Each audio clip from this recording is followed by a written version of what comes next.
The Most Holy Church of God in Christ Jesus is a religious organization established in the Republic of the Philippines on the 9th of May, year 1922, and is duly registered with the Securities and Exchange Commission with registry number 82613.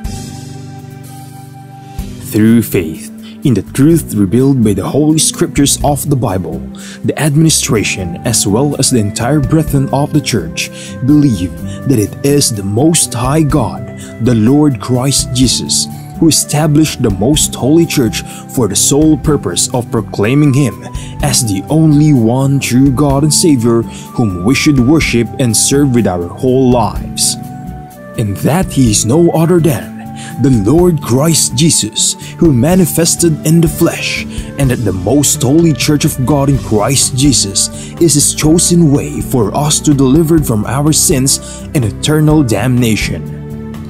Therefore, since the Church was established, everyone who is called into the Church receive the divine obligation to partake in all evangelization efforts of the Church to fulfill the God-given commission to make disciples of all the nations.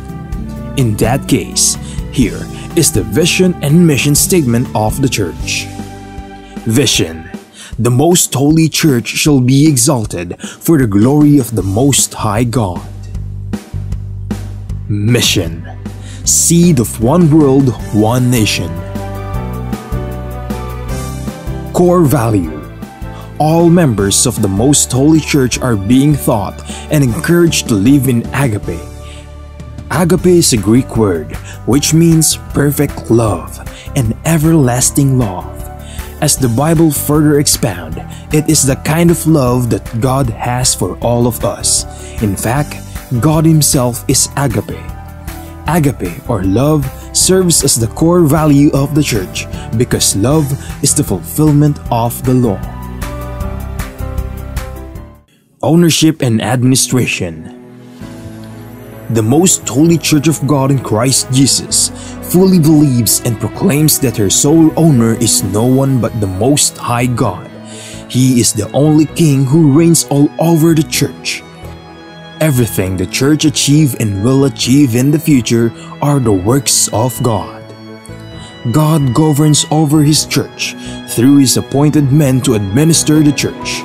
Like the first church established in Jerusalem, which was administered by the apostles, the Most Holy Church is currently administered by the 7 bishops, presided by the general bishop. The church administration oversees over the whole church and through the appointed council of elders, composed by the presbyters and ministers who were appointed to administer congregation and ministries. Expansion and growth: currently, the church has established congregation in most places in the 3 major islands of the Philippines, namely Luzon, Visayas, and Mindanao. Also, the church is making necessary preparation to intensify its expansion and establish congregation in all major cities and provinces in the entire country. There are also active congregation of the church in other countries. In the United States of America, in Canada, in Australia, Hong Kong, in Singapore, Malaysia, United Arab Emirates, Japan, Taiwan, Kingdom of Saudi Arabia, Qatar, Belgium, Cyprus, France, Germany, Italy, Spain, and United Kingdom. The Most Holy Church of God in Christ Jesus is looking forward to aggressively propagate the gospel, to edify the church in places where it was already established, and also to establish new congregation in other countries to complete the mission and fulfill the vision of the church.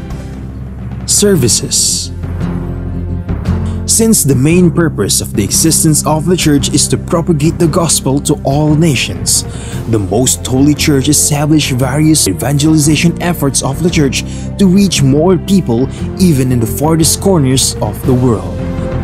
The church produces evangelization programs that are aired via radio, cable TV, and in different social media or online platforms. Radio stations, Philippines.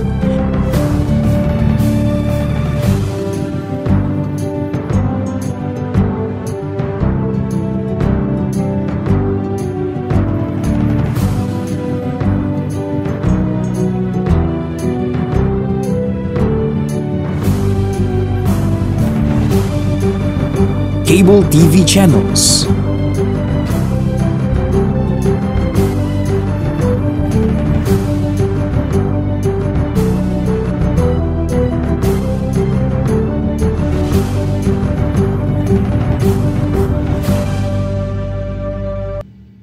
Online platforms, Facebook, MHC Media, YouTube, The Most Holy Church, official website, www.mostholychurch.com.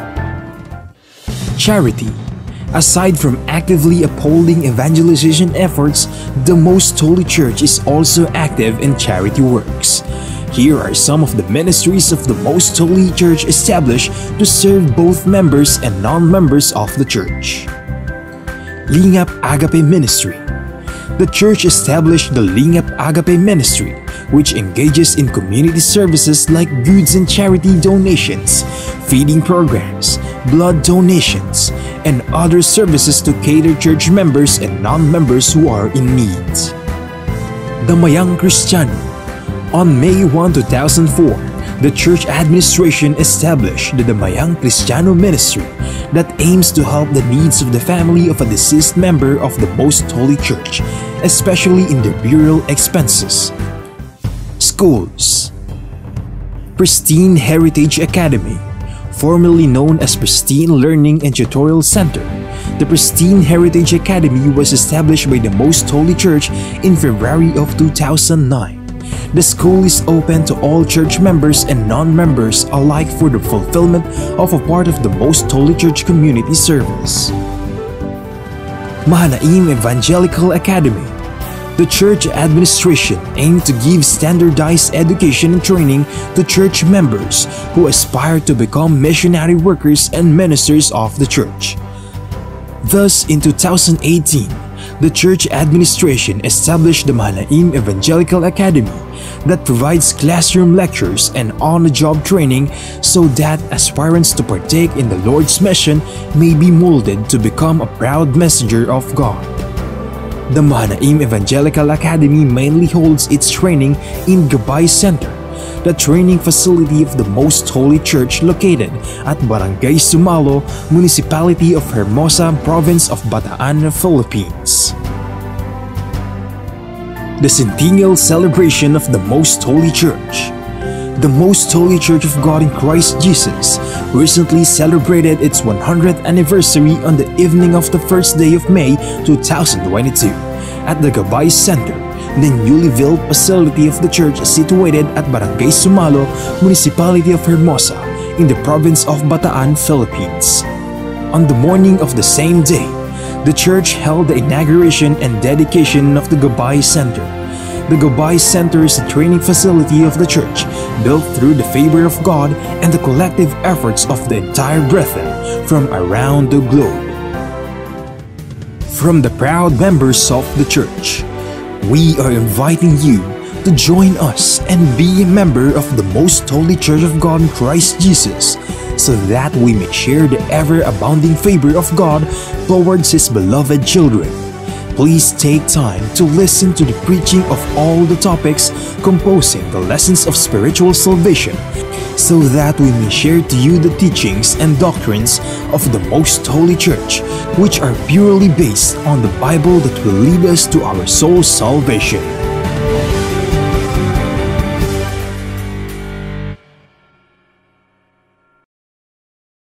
To know more about the church, you may visit our website at www.mostholychurch.com, or you may reach us through telephone number 6302-8255-6949.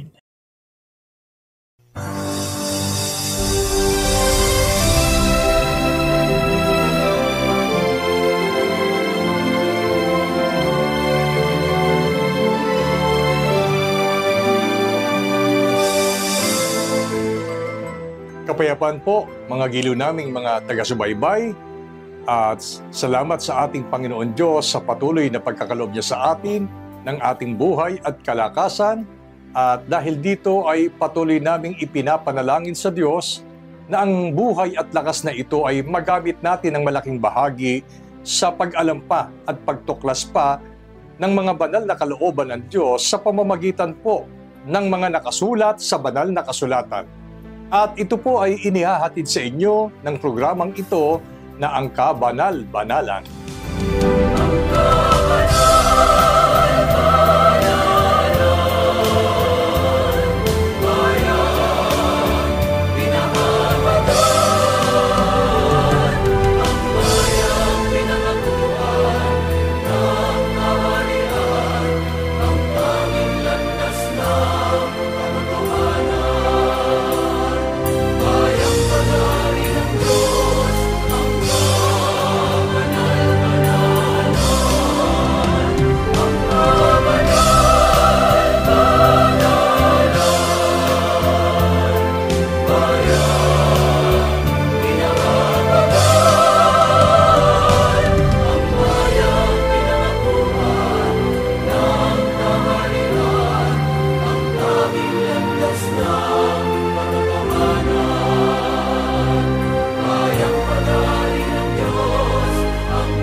Ako po ang inyong lingkod, kapatid na Benhanan. Ngayon kapiling natin ang ating minamahal na kapatid na Neraya. Kapayapaan po, kapatid na Neraya. Kapayapaan din po sumainyo, kapatid na Benhanan, at kapayapaan po sa lahat ng aming mga mahal na taga-subaybay ng programang ito na ang Kabanal-Banalan. Sa araw na ito ay isang napakahalagang paksa ang atin pong pag-aaralan, sapagkat ito po ay may kaugnayan sa kalagayan natin sa harap at paningin ng ating Panginoon Diyos. Maaaring ang atin pong mga kalooban ay nagsasabing wala naman tayong anumang dapat baguhin pagdating po sa larangan ng paglilingkod sa ating Panginoon Diyos, sapagkat palasak ang kaalaman at katwirang ito na wala naman akong ginagawang masama sa aking kapwa o hindi naman ako nang aagrabyado sa aking kapwa.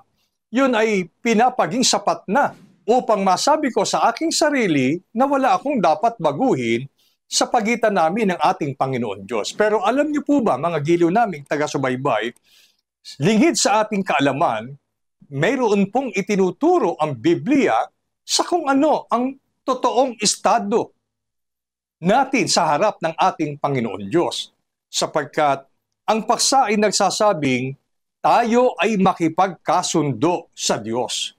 Kung bakit ang paksang ito ay ating pag-aaralan ay upang alamin natin at matanong natin sa ating sarili at sa pagwawakas ng pagtuturong ito ay masabi natin kung ano ba talaga ang ating tunay na kalagayan sa harap ng ating Panginoon Diyos.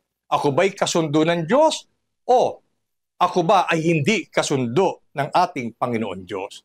Kaya sa pagpapasimula po ng ating paksa, sa ngalan po ng pagmamalasakit at pag-ibig namin sa inyo, ano po ang dapat na malaman o maunawaan ng bawat tao ninyo na aming mga taga-subaybay tungkol po sa pakikipagkaibigan? Ang sagot po na mula sa Biblia ay mababasa po natin sa sulat ng Apostol Santiago, Kapitulo 4, versikulo 4. Sasalin po ng Biblia na ang Biblia. Pakibasa po, kapatid na Benhanan. Mga mangangalunya, hindi ba ninyo nalalaman na ang pakikipagkaibigan sa sanlibutan ay pakikipag-away sa Diyos? Kaya't sino mang nagnanais na maging kaibigan ng sanlibutan ay nagiging kaaway ng Diyos.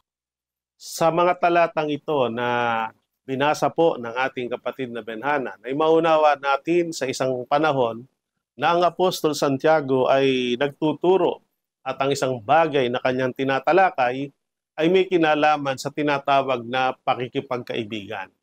So hindi naman po masama na ang tao ay magkaroon ng kaibigan o maraming kaibigan. Pero meron tayong bagay na dapat maunawaan at malaman tungkol sa pakikipagkaibigan. Ayon kay Apostol Santiago, hindi ba ninyo nalalaman na ang pakikipagkaibigan sa sanglibutan ay pakikipag-away sa Diyos? Yun po yung una. Pangalawa, kung ang sino man anya ay nagnanais maging kaibigan ang sanglibutan, ay nagiging kaaway ng Diyos. So sa dalawang bagay po na ito, ay masasabi nating dapat maging interesado tayong malaman na may mga bagay pala na pwede tayong nagagawa na magdadala sa atin sa kalagayang nakikipag-away tayo sa Diyos.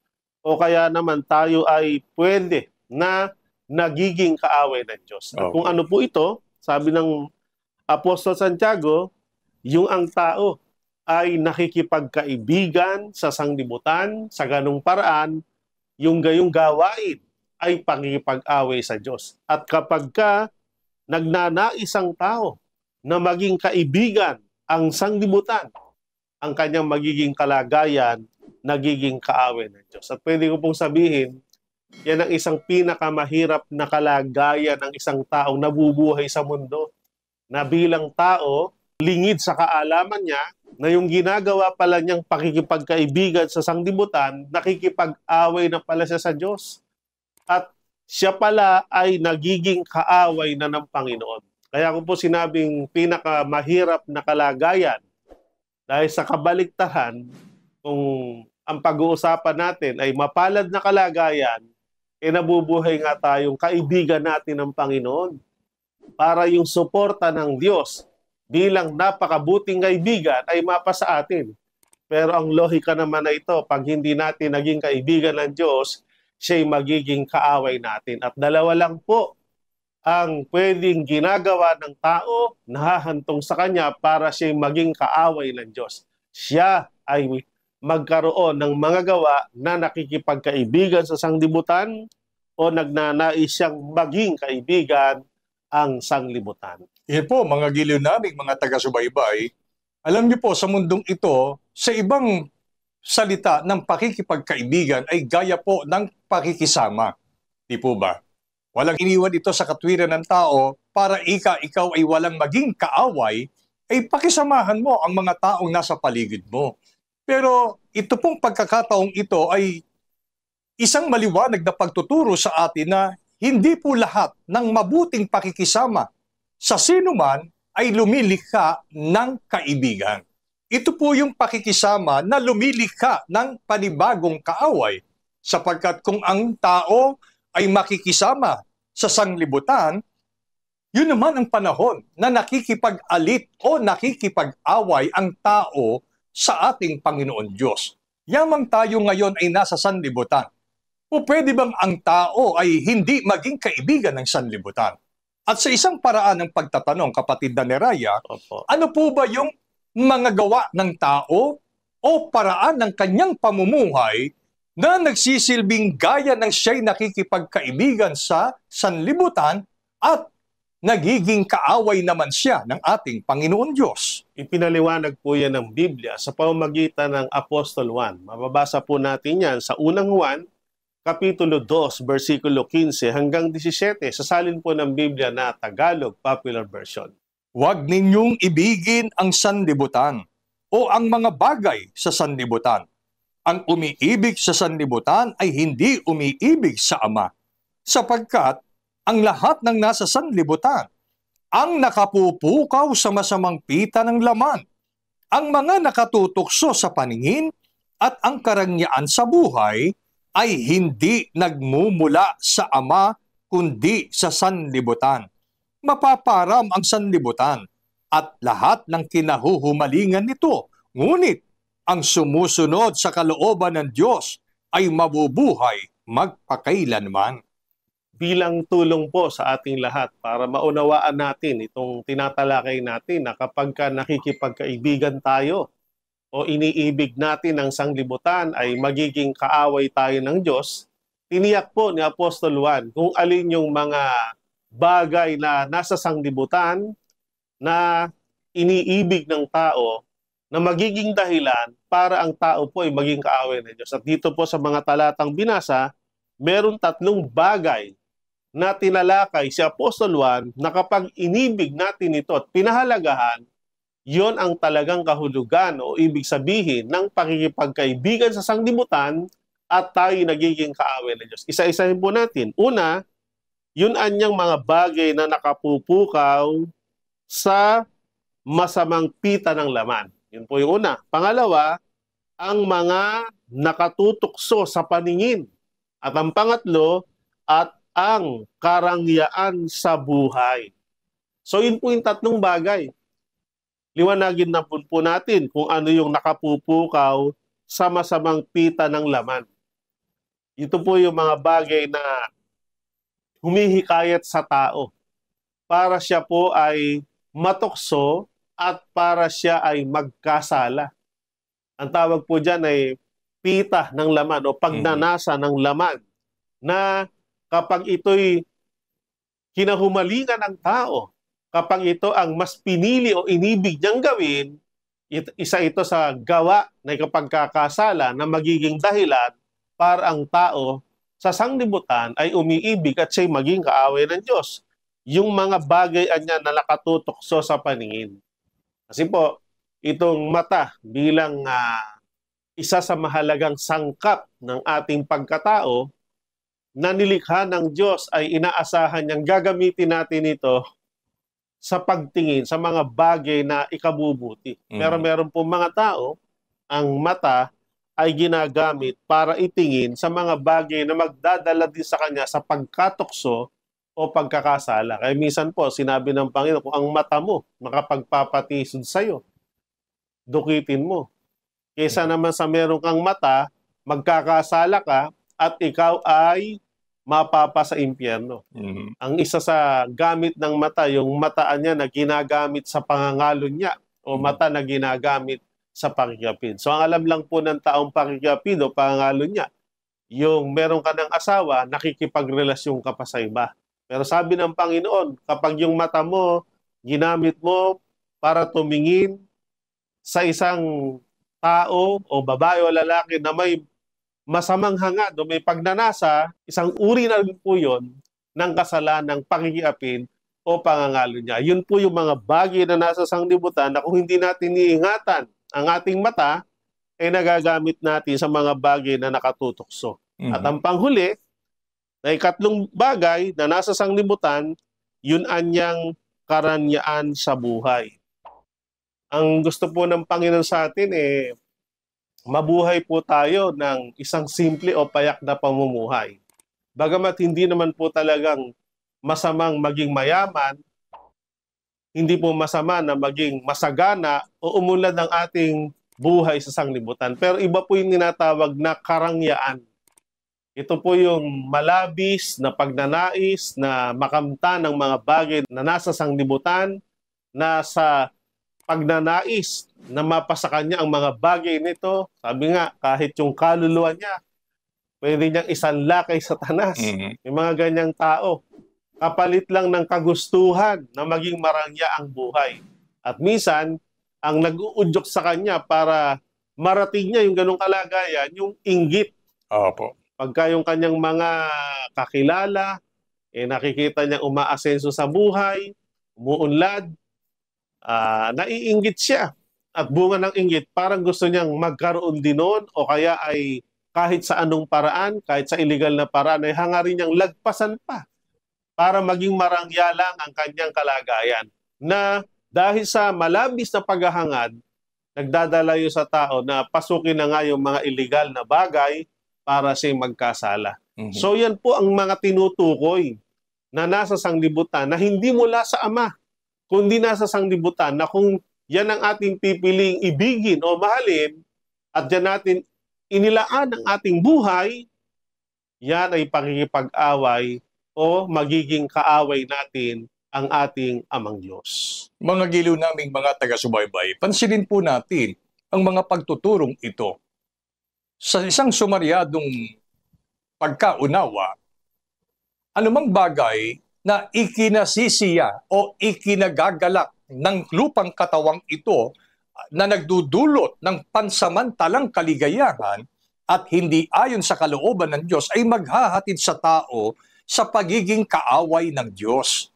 Kaya ngayon ay ibinababala po sa atin Nasaan ba ang iyong puso? Ano ba ang nakapagpapaligaya sa iyo? Maligaya ka ba na mayroon kang inaagrabyadong tao? Maligaya ka ba na ikaw ay natutukso at nagpapadala sa tukso na dahil doon ay lumili ka ng kaligayahang pansamantala sa iyong buhay? Ang punto, mga giliw naming mga taga-subaybay, magising ang ating kamalayan. Sa buhay na ito, huwag nating i-focus ang atin pong kaisipan, ang ating kalooban sa mga bagay na makapaghahatid sa atin o makapagdudulot sa atin ng kaligayahang panglaman. Sa halip, isipin natin na ang paghahangad ng mga bagay na ukol sa laman ay pakikipagkaibigan sa sanlibutan. At kung tayo po ay nasa sanlibutan, yon ang panahon na tayo po ay nagiging kaaway ng Diyos. At ayaw ng Diyos na habang panahon, tayo po ay maging kaaway ng Diyos at manatiling kaibigan ng sanlibutan.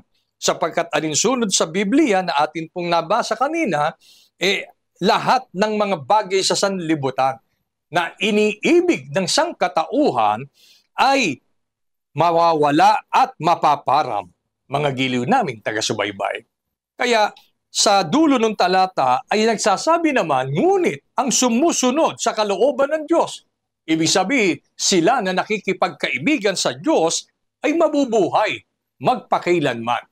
At yamang ang tao ay nahiwalay sa Panginoon, bunga ng malabis na pag-ibig ng mga bagay sa sanlibutang ito. Ano ang kailangan ng tao sa panahon po natin ngayon na siyang ipinamamanik namin sa inyo, mga giliw naming mga taga-subaybay, kapatid na Neraya? Katulad po ng ipinamanhik ng Apostol Pablo sa mga tao noon na bunga ng kanyang malasakit at pagmamahal ay naging kaaway sila ng Diyos dahil sa pag-ibig sa mga bagay ng sanglibutan. Kaya narito po, basahin natin sa 2 Korinto, Kapitulo 5, versikulo 20. Kami nga'y mga sugo sa pangalan ni Kristo, nawaring namamanhik ang Diyos sa pamamagitan namin. Kayo'y pinamamanikan namin sa pangalan ni Kristo na kayo'y makipagkasundo sa Diyos. Napakaliwanag po at sana madama natin ang espiritu ng pagmamalasakit at pagmamahal ni Apostol Pablo noon na nasulat sa Biblia. At ito rin po ang aming pinakasisikap, bunga ng pagmamalasakit at pagmamahal sa inyo, mga mahal naming taga-subaybay. Katulad ng damdamin ng Diyos, sa halip na ang Diyos ay magpahayag ng hatol at parusa sa mga taong nakikipag-away sa Kanya dahil mas pinili nga na ibigin ang mga bagay na nasa sanglibutan na nagdadala sa tao sa pagkakasala kaysa sa Panginoon. Pero alam din ng Diyos na kung magpapatuloy ang tao sa ganung gawa ay hahantong yon sa ikapapahamak ng tao, mas nanaig sa puso ng Diyos yung awa at habag. Kaya naglagay siya ng mga sugo katulad ng mga apostol noon at kami bilang kasangkapan sa panahong ito ay nagpapahayag ng mga paanyaya ng pagmamahal ng Diyos. Ano po ang pahayag? Pinamamanhikan namin kayo na kayo ay makipagkasundo sa Diyos. Gusto naming tulungan kayo na tayo ay magkaroon ng pakikipagkasundo sa Panginoon. Sa paraang makita natin na ang mga bagay na nasa sanglibutan, ang mga bagay na kinahuhumalingan ng tao na magdadala sa kanya sa pagkakasala at kapahamakan, ay piliin niya sa isang panahong magpasya siyang talikuran ito. At sa halip, ang kanyang pahalagahan at ibigin ay ang Diyos at magpasya siya na dating nakikipag-away siya sa Panginoon, siya ay makipagkasundo na. Magkaroon na ng magandang relasyon ang Diyos at ang tao sa paraan na ang Diyos naman ang ating pag-ukula ng pag-ibig, ang Diyos ang pag-ukulan natin ng pagmamahal at kung tayo nalayo sa Kanya, humakbang tayo palapit hanggang sa magkaroon tayo ng sabi nga close relationship sa ating Panginoon. Sino, mga giliw naming mga taga-subaybay, ang aayaw sa pamanhikang ito ng ating Panginoon Diyos sa pamamagitan ng Kanyang mga isinugo? Sa oras na ito, mga giliw naming taga-subaybay, gusto mo bang makipagkasundo na sa Panginoon Diyos?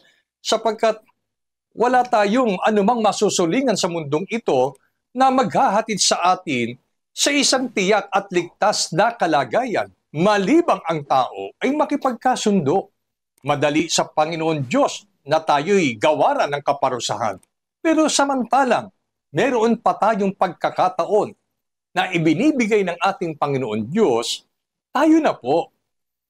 Tanggapin natin ang gaya ng ipinamamanhik ng mga unang lingkod ng Panginoong Kristo Jesus na ginawa ng mga apostol. At sa kasalukuyang panahon, yung kalooban na yon ng mga sugo ng Panginoong Kristo Jesus ay siyang kalooban namin sa panahong ito. Gaya ng nakikiusap ang Panginoon Diyos sa pamamagitan namin na tayo nang makipagkasundo sa Diyos.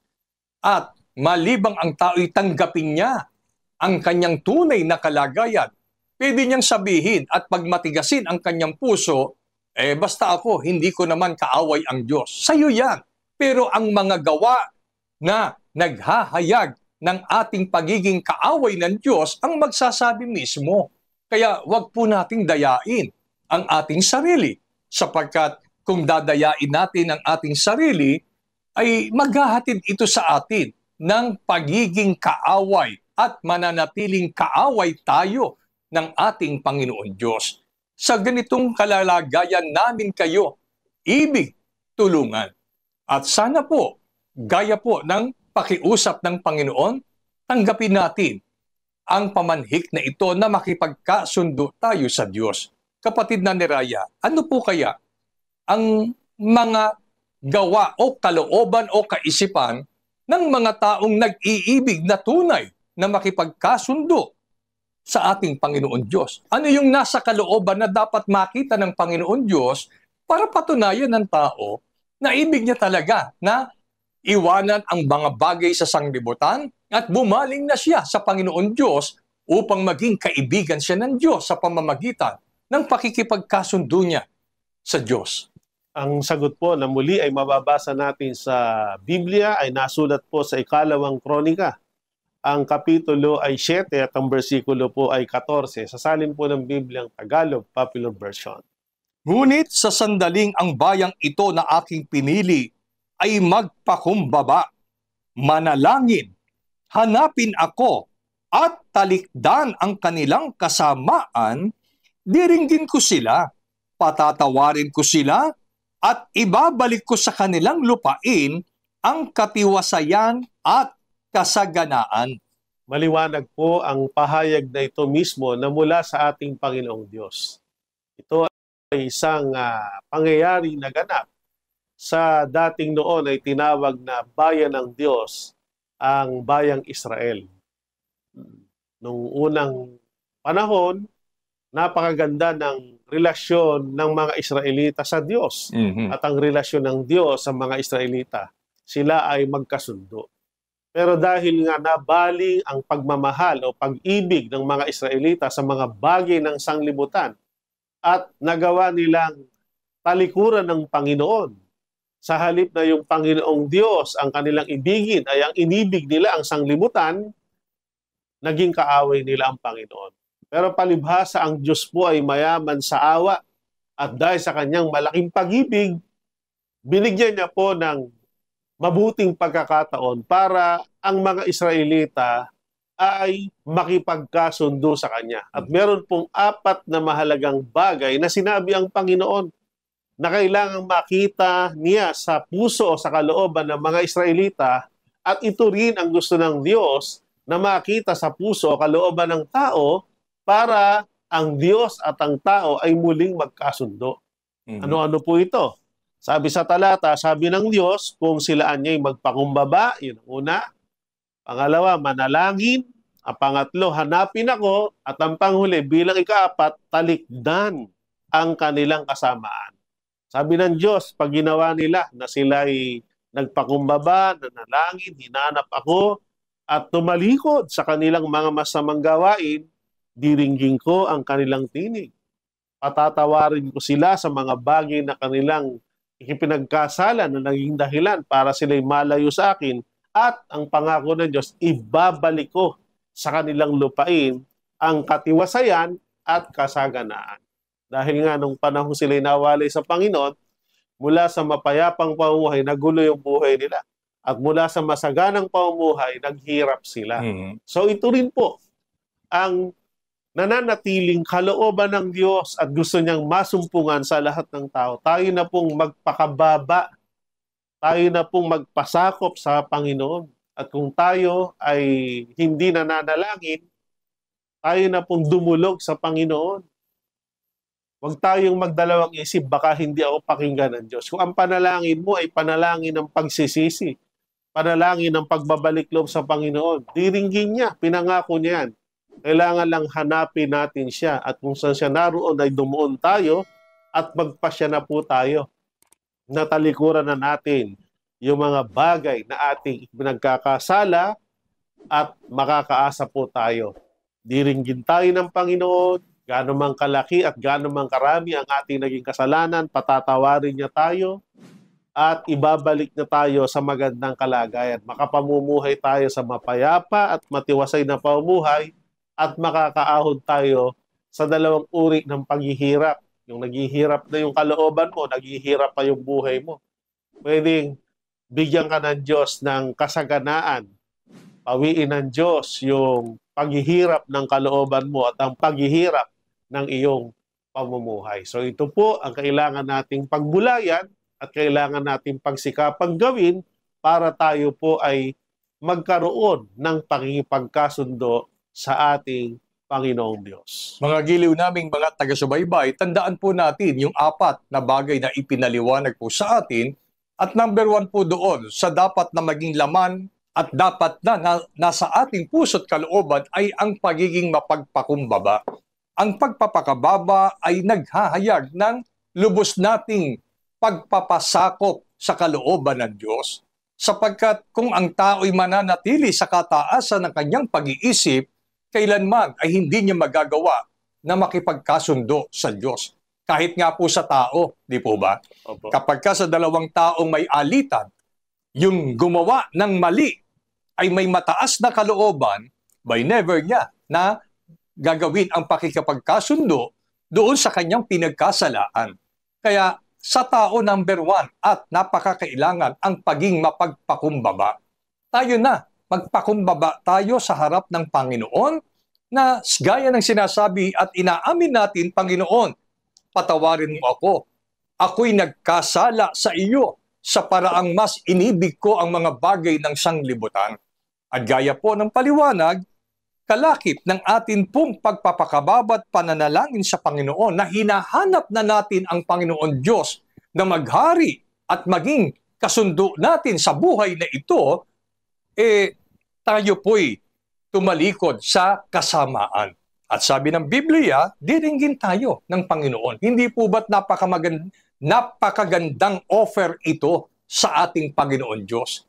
Kabay, walang tao na nasa katinuan ng pag-iisip na tatanggihan niya ang pamanhik na ito ng ating Panginoon Diyos. Ngayon, kapatid na Neraya, para ang tao po'y makatiyak na siya nga ay pinatawad ng Diyos at totoong tinanggap ng Diyos ang pakikipagkasundo ng tao sa Diyos, ano po yung bagay na dapat matamo ng tao sa ikapapanatag ng kanyang kalooban at masabi niya sa kanyang sarili, salamat Panginoon, tinanggap mo ang aking pakikipagkasundo. Meron po bang nakasulat sa Biblia tungkol sa bagay na ito? Opo, at yan po ay nasulat, mababasa natin sa Aklat ng Mga Gawa ng Mga Apostol, Kapitulo 2, versikulo 37 hanggang 38 sa salin po ng Biblia na Tagalog Popular Version. Nabagabag ang kanilang kalooban nang marinig ito at tinanong nila si Pedro at ang mga apostol, mga kapatid, ano ang gagawin namin? Sumagot si Pedro, pagsisihan ninyo talikdan ang inyong mga kasalanan at magpabautismo kayo sa pangalan ni Hesukristo upang kayo'y patawarin at ipagkakaloob sa inyo ang Espiritu Santo. Isang napakahalagang pangyayari po ito na naganap sa panahon ng mga apostol na sana'y kapulutan natin ng aral sa ating panahon. Bunga ng malaking awa at pag-ibig ng Diyos sa kabila ng kanilang masasamang nagawa ay hindi ginantihan sila ng Panginoon ng kaparusahan. Sa halip ay binigyan sila ng pagkakataong magsisit magbago. Kaya ang naging dulot, bunga ng pagkaunawa, sabi sa talata, nabagabag ang kanilang puso. Opo. So hindi nila pinangatwiranan pa yung kanilang kasalanan. Inamin nila ito. Kaya sabi, mga kapatid, ano ang gagawin namin? Napakaliwanag po ang sagot ng Apostol Pedro. Ang sabi po niya, magsisi kayo, talikdan niyo yung kasalanan niyo, at ang lalong mahalagang gawa, magpabautismo kayo sa pangalan ni Jesucristo upang kayo'y patawarin at ipagkaloob sa inyo ang Espiritu Santo. So ito po ang kailangan nating gawin. Kaya kumusta po tayo? Nababagabag ba talaga ang ating puso? Inaamin ba natin na talagang nakipagkaibigan tayo sa sanglibutan at naging tayo'y abala sa mga bagay na ikapagkakasala? Nakalimutan natin ang Diyos ang siyang dapat ay una nating mahalin. Kaya dahil doon ay naging kaaway tayo ng Panginoon. At meron pala tayong mga nagawa na lihid sa kaalaman natin, sinasaktan na pala natin ang kalooban ng Diyos.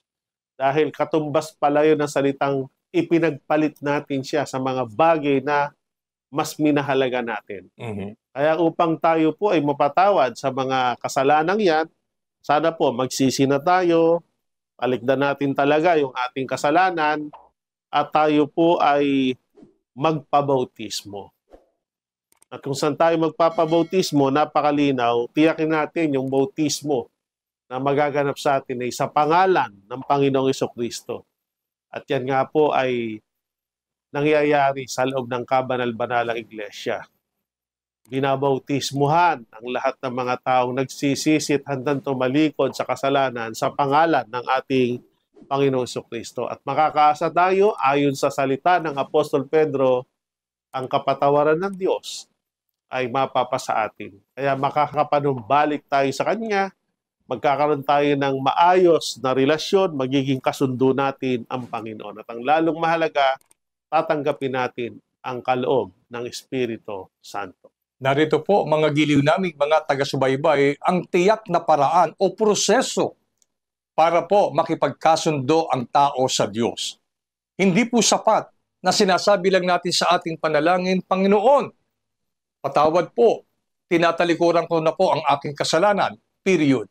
Hindi po doon natatapos. Sa halip, gaya ng pagtuturo ng mga apostol, after natin magsisi at nangakong tatalikuran na natin ang masamang gawa o pagkakasala natin, ay tanggapin natin ang bautismo.